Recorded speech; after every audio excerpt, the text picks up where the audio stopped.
మనిద్దరి మధ్యలో ఏ జన్మలో ఏ తీరని రుణం ఉందో, మరెందుకు ఇంతలో ఈ బంధనం ఇన్నింతలు పెరిగిందో. అమాయకమైన నీ చిన్నారి నవ్వును ఏ తల్లి కందో, ఇటే నీ దారి ఉందని నిన్ను ఏ సుడిగాలి పంపిందో.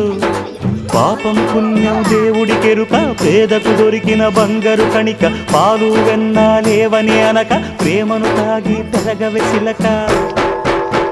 వలేసే పాడు లోకం కంటపడక ఉండు నాయనక, ఇలా నా గుండెలోనే గువ్వల కొలు ఉండిపోయింక. ఇటే పోస్తే ఎమున్నైనా నిలేస్తానే, మరింక ఏ కీడు నీ వంక రాలే.